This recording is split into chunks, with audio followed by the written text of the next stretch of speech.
is the most recyclable material. You can reuse it over and over and over again, 100% of it. And now there's a new way to recycle it in the city of St. Augustine Beach. Liz Ryan tells you how. In the parking lot of the City Hall of St. Augustine Beach, you'll notice something new, a dumpster for recycling glass. I spoke to Commissioner Undine George. Beach residents will now be able to have their glass recycled.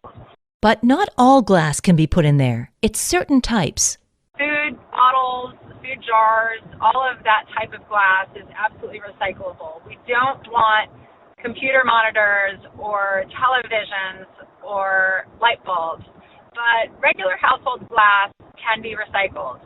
Please don't use this as a trash can. The dumpster has a controlled cover on it so that it will hold the size of like a bottle to go in. We really don't want people just throwing rubbish in there, otherwise it's going to ruin the stream of recycling. They had glass recycling a few years ago, or so they thought, but the glass wasn't getting recycled, so the city had to take matters into their own hands. We used to have glass recycling, then we learned that the vendor who is doing our recycling for us was actually just throwing away all the glass. We ended up taking over the recycling so that it's now in-house. It's quick and easy to recycle your glass, and you can do it anytime. 24 hours a day, 7 days a week. The dumpster is just there at City Hall, so you can drop off your glass recyclables at your own convenience. That glass recycling dumpster is in the City Hall parking lot. That's between the old post office building and the police department. This local news is a service of your hometown Toyota dealer, Beaver Toyota US 1 St. Augustine, here to wow you. November 17th will be one of the best days of the year for the clerk's office here in St. Johns County. Clerk of Courts Brandon Patty tells Liz Ryan why it's such an important day. As part of National Adoption Month, the clerk's office is holding an Adoption Day ceremony tomorrow at 10 a.m. in the St. Johns County Auditorium. There will be 8 children adopted by 4 local families. And so there's both going to be the ceremony and the formal court actions where, by law, will bring these children into these families. Because of these adoptive families, these kids can look forward to a brighter and more stable future. It's pretty evident that being in a nuclear family is really the building block of our society in many ways. And so when kids don't have their forever families and they grow up in the system, there's a lot of great people that are involved in the foster care system, but can lead to not optimal results, whereas being able to get them into this process, bringing families together that work closely with the Department of Children and Family and Family Integrity Program at the county and the judiciary, it brings them into an environment where they're loved as a member of the family.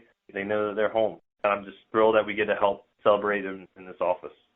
8 children will be officially part of their forever families on Friday, but the clerk's office handles adoptions all year long. This year we've had 44 adoptions processed in St. Johns County, and last year it was 60 children. So this is an important component of our office. It's one that we take very seriously, as we do with all of our functions. We're just, again, excited to be able to help play a part in these important proceedings. The ceremony begins at 10 a.m. tomorrow morning and is open to the public. But bring your tissues. For St. Augustine's Local Morning News, I'm Liz Ryan.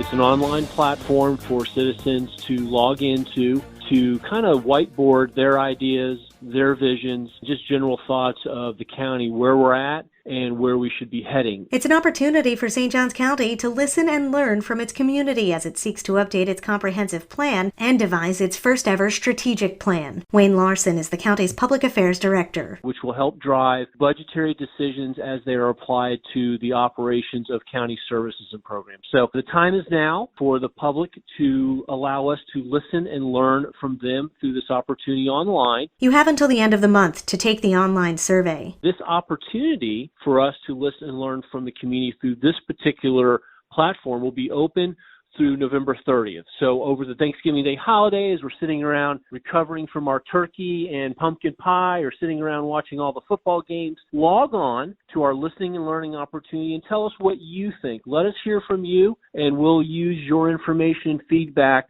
to help us craft the comprehensive plan update and the county's inaugural strategic plan in 2024. To take the survey, visit sjcfl.us/commissioners and check out the related links section on the right-hand side where you'll find the Listen and Learn survey link. For St. Augustine's Local Morning News, I'm Amy Cherry. And now you're up to date with St. Augustine's local morning news. I'm Rich Carroll.